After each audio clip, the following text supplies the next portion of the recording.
Vous préparez votre planche à détailler. Donc, j'ai déjà expliqué avec le papier un petit peu humide pour pas que ça bouge de trop. Un couteau économe. Vous avez vos pommes. Ici, vous avez votre planche à détailler.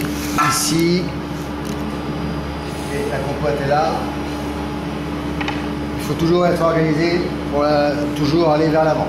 D'accord? Expliquez ça. Vous prenez votre pomme. Vous allez choisir la plus belle pomme, celle où il y a déjà une queue dessus. Et vous allez couper une tranche de la plus belle pomme.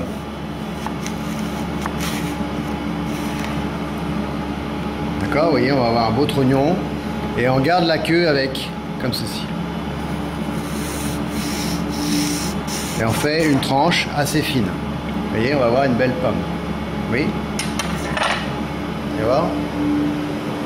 Cette pomme, on va venir la tremper dans le nappage pour qu'elle reste bien verte. Sinon, elle va s'oxyder. D'accord? Alors, on pourrait mettre un petit peu de citron sinon. Hein? Mais là, le dessus, on va mettre un petit peu dans le nappage pour qu'elle reste bien brillante. Pour éplucher les pommes, prenez bien le dessus. Vous tournez avec l'économe. Prenez le dessous, vous tournez avec l'économe. Vous récupérez la pomme entre vos mains pour que ça tourne. Prenez l'économe de la plus petite partie vers le plus grand et vous tournez votre pomme dans la plaque à débarrasser pour enlever la peau. Ensuite, vous prenez votre pouce. Vous positionnez à la taille où vous voulez entailler votre pomme. Environ 1,5 cm. Vous plantez légèrement en biais et vous tournez.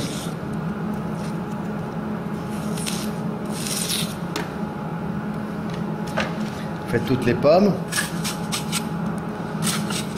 Vous pouvez faire au moins 3 pommes, hein, d'accord? La dernière, vous la gardez, on la fait si on en a encore besoin. On la fait au dernier moment. Normalement, ça rentre. Hein. Faites attention qu'elles ne soient pas trop abîmées.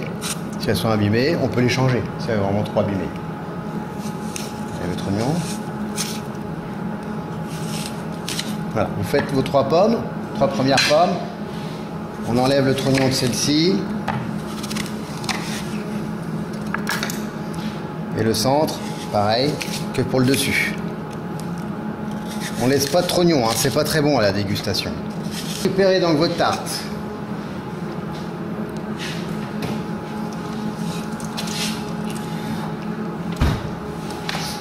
Ici, vous mettez vos 200 g de compote au centre de la tarte.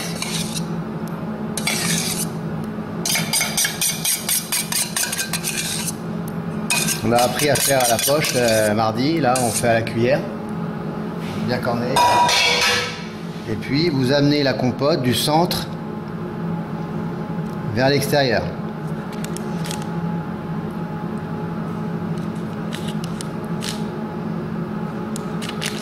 Sans que ça déborde sur le haut de la pâte. Hein.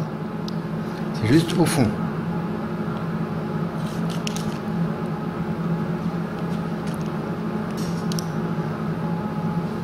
On amène du centre vers l'extérieur, bien au bord, 200 g de compote. On répartit ensuite équitablement sur toute la surface. Oui. Vous prenez vos pommes, qui sont bien organisées sur votre planche. Vous maintenez bien la pomme avec vos doigts et vous faites bien le crochet. Sur une pomme de 70, c'est le calibre, la taille, on fait environ 25 tranches. D'accord? Ça donne à peu près l'épaisseur. Maintient bien. On vient glisser devant ses doigts.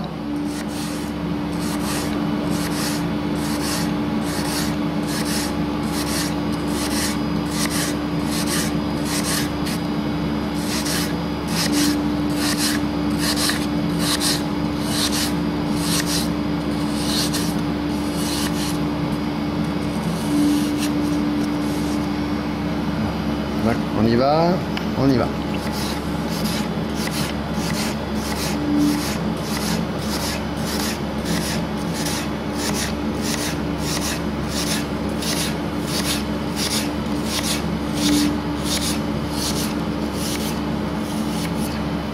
Ouais. Ça peut, si on respecte bien à peu près le nombre de tranches, on a une épaisseur qui est correcte.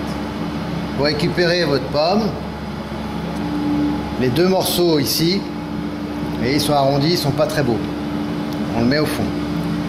On prend la première tranche et on la positionne avec l'arrondi de la pomme ici, le long de la tarte. Et on vient coller, on vient repositionner les tranches les unes à côté des autres.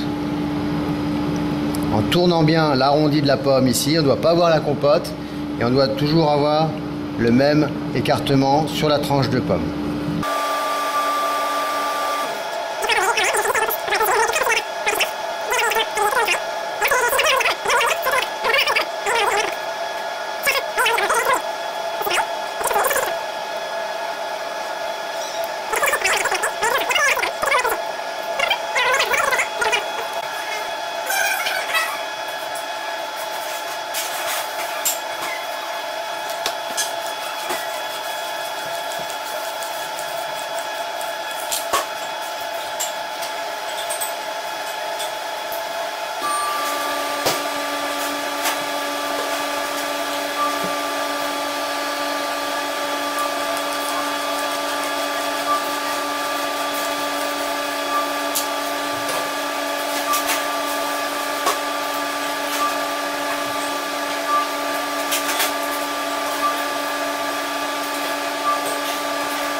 Lorsque vous avez fait donc votre premier tour, j'ai soulevé à l'arrivée, de façon à pouvoir garder l'écartement le plus régulier possible.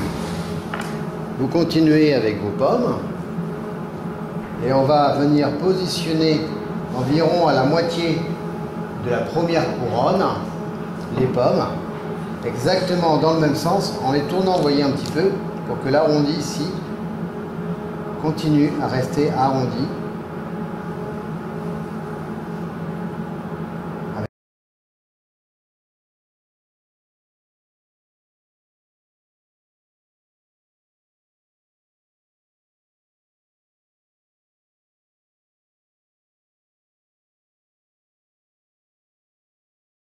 Et ensuite, donc sur la troisième couronne, tous les morceaux bien sûr ici, vous venez ici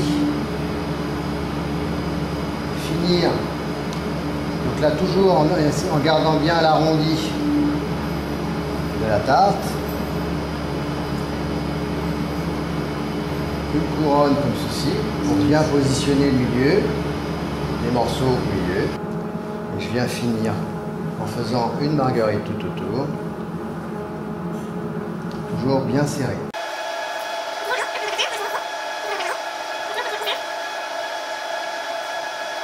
Positionné. Donc vous voyez, ça monte un petit peu en dôme. C'est normal, il y a beaucoup d'eau, donc quand ça va cuire, ça va s'affaisser. Et on va normalement arriver à la même hauteur que la pâte. Il vous reste 2 morceaux de pommes pour finir. Vous les croisez, vous les finissez comme ci. Vous avez mis 4 pommes entières, il n'y a aucun déchet. Il nous reste notre tranche de pomme pour la finition.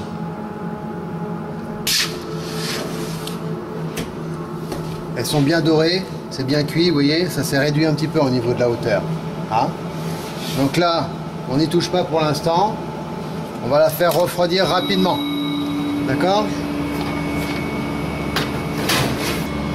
Elle a été refroidie. On vient appuyer un petit peu ici sur la pomme pour que ça arrive à la même hauteur que notre pâte. Vous voyez, que ce soit bien droit. On récupère la tarte en passant bien le cercle vers le bas pour ne pas abîmer la tarte. D'accord ? Je récupère ma tarte ici. Je vais venir mettre un petit peu de nappage en surépaisseur sur un carton à la bonne dimension et ensuite je nappe.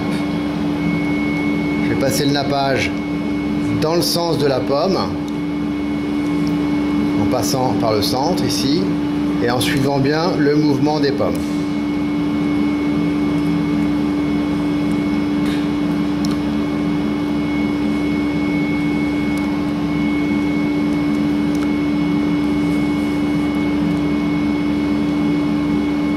C'est toujours un nappage bien fondu pour que ce soit bien lisse, bien brillant à la lumière. Ouais. Une fois que le nappage il est pris, je vais faire un deuxième passage. Tu vas me chercher une demi-feuille de papier, s'il te plaît. fais un deuxième passage pour que ce soit vraiment uniforme et bien lisse, bien brillant. Il y a un petit peu d'épaisseur, c'est moins grave, parce que ça va attendre dans le frigo, faut pas que ça fonde trop vite. Je pose un petit peu d'épaisseur ici et je tire bien le nappage pour que ce soit bien lisse. Je tire bien sur le nappage que je viens de mettre pour enlever la surépaisseur et surtout pour que ce soit bien net, bien brillant à la lumière. On voit bien là? Vous voyez ou pas? Il n'y a pas, vous voyez, il n'y a pas de manque, c'est bien brillant, bien lisse. Sur la collerette pincée, comme ceci. Je viens ici coller ma tarte sur la surépaisseur de nappage. Je récupère ma pomme que j'ai fait ici. Et dans le nappage fondu, je vais pouvoir passer un deuxième passage ici dans le nappage. Alors nous, pour des raisons de facilité dans l'emboîtage, on va pas surélever la pomme. On va juste la poser à plat. Comme ceci. D'accord? Et il existe aussi des petites pommes de Chine comme ça, hein, qu'on peut venir mettre en opposition pour pouvoir surélever notre pomme.